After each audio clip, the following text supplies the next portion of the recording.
Seat जी आपल्या देशभरात आता चर्चेत आहे ती म्हणजे मुंबई उत्तर पश्चिमची.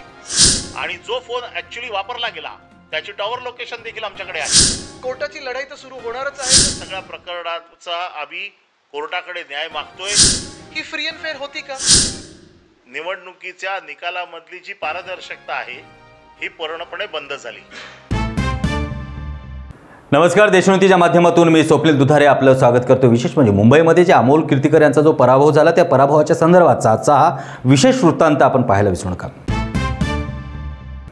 मुंबई उत्तर पश्चिम म्हणजेच मतदारसंघाच्या मतमोजणीमध्ये 19व्या फेरीपासून पारदर्शकतेचा अभाव असल्याचा आरोप शिवसेना उद्धव ठाकरे गटाचे अनिल परब यांनी केला आहे.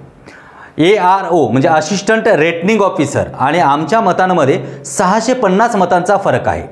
19व्या राऊंडनंतर आमची मतं मोजलीच नाही असा खळबळजनक दावा अनिल परब यांनी केला आहे.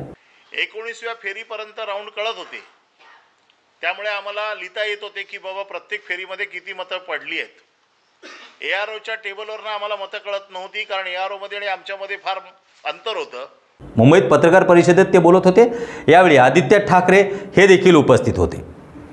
अनिल परब म्हणाले की 4 जूनला निकाल लागला, यामध्ये अमोल कीर्तीकर यांचा 48 मतांनी फक्त पराभव झाला. या सर्व संशयास्पद निकाल आहे आणि 19व्या फेरीनंतर निवडणूक प्रक्रिया पूर्णपणे डावलण्यात आली आहे.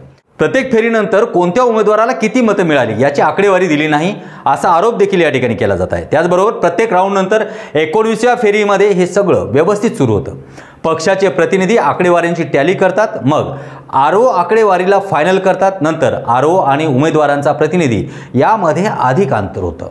मत मोजून झाल्यानंतर फॉर्म 17C भरून द्यायचा असतो, ज्यामध्ये आपल्या उमेदवाराला किती मतं मिळाले हे देखील द्यावं लागतं. की आपल्याला माहिती आहे की मतदान ज्या दिवशी होतं त्या दिवशी मतदान संपल्यावरती 17C असा एक फॉर्म असतो, ज्या फॉर्ममध्ये हे लिहिलेलं असतं की ही जी मतपेटी आहे या मतपेटीमध्ये किती मतदान झालेलं आहे. पण फॉर्म अनेकांना दिलाच नाही. आमच्या टेलीमध्ये 650 पेक्षा अधिक मिळाले आहेत आणि 650चा फरक आमच्या आणि टॅलीमध्ये येतोय. म्हणजे निकाल जाहीर करण्या अगोदर निवडणूक अधिकारी सांगतात की आम्ही निकाल जाहीर करतोय, मात्र यामध्ये काहीही सांगण्यात आलं नाही की माझ्या या पेटीमध्ये किती मतं मोजली गेली आणि त्याची टॅली ही आहे ती दिली गेली. या लोकसभेमध्ये अर्ध्या लोकांना हे फॉर्म दिले आणि बऱ्याच लोकांना हे फॉर्म दिलेच नाहीत. मागणी करून करून देखील हे फॉर्म दिले नाहीत आणि त्यामुळे आमची मतं आणि त्यांची मोजलेली मतं याच्यामध्ये जवळजवळ 650 पेक्षा अधिक मतांचा फरक आलेला आहे.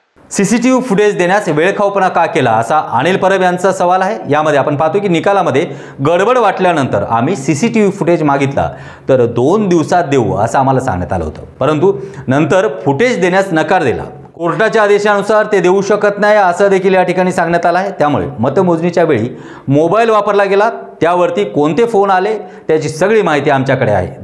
त्यांना वारंवार कोणाचे फोन येत होते याचा साधारण आमच्या बसलेल्या लोकांना अंदाज येत होता. त्यांची धावपळ बघत होते. वारंवार त्या बाथरूमला जात होत्या, तिकडून त्या फोनवरती कोणाशी तरी बोलत होत्या. हे कोणाचे फोन आहेत, काय आहे याच्या संदर्भातली सगळी माहिती आमच्याकडे येतेच आहे. या 10 दिवसात मोबाईल बदलले गेले असाही आरोप परब यांनी केला आहे. आणि गुरु कोण आहे त्याचप्रमाणे अधिकाऱ्याने यांचा मोबाईल वापरला का या सगळ्यांची माहिती आम्हाला मिळाली पाहिजे अशी मागणी अनिल परब आता करत आहेत. आम्ही कोर्टामध्ये याचिका दाखल करणार आहोत असं अनिल परब या ठिकाणी सांगत आहेत. विशेष म्हणजे अनिल परब म्हणाले की हा विजय आमचा आहे. हा विजय सरकारी यंत्रणेचा वापर करून हिरावला गेला आहे. ROचा इतिहास तपासा, किती भ्रष्टाचाराच्या केसेस समोर येतील ते पहा असेही त्यांनी सांगितलं. ROचा पूर्व इतिहास तुम्ही तपासून बघा. ROच्या वरती कुठल्या कुठले गुन्हे आहेत, कुठल्या कुठल्या केसमध्ये त्या सस्पेंड झालेल्या आहेत, कुठल्या कुठल्या केस भ्रष्टाचाराची किती प्रकरणं त्यांची सरकारकडे पेंडिंग आहेत, हे सगळं या निमित्ताने तपासून बघितलं पाहिजे.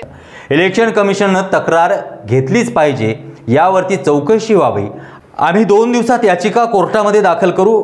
म्हणजे 19 ते 23 या फेरीमध्ये 650 मताचा फरक या ठिकाणी आला आहे. पेटून नेण्याचं काम ROने केलं आहे. आम्ही पीपल रिप्रेझेंटेशन ऍक्ट अंतर्गत सरकारी यंत्रणेचा दुरुपयोग करणं यावरती आम्ही याचिका दाखल करण्यात येणार असल्याचंही या ठिकाणी परबांनी सांगितलं आहे. या सगळ्या प्रकरणाचा आम्ही कोर्टाकडे न्याय मागतोय की आमची मतं जी आमच्याकडे आमचा हिशोब आहे तो तपासून घ्यावा आणि त्या हिशोबाप्रमाणे आम्हाला न्याय मिळावा आणि अमोल कीर्तीकरांना विजयी जाहीर करावं अशा प्रकारचं पिटिशन आम्ही या येणाऱ्या 1-2 दिवसामध्ये कोर्टात दाखल करू.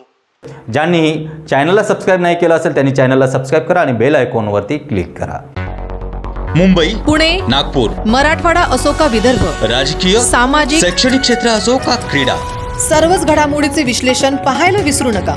फक्त देशोन्नती न्यूजवर.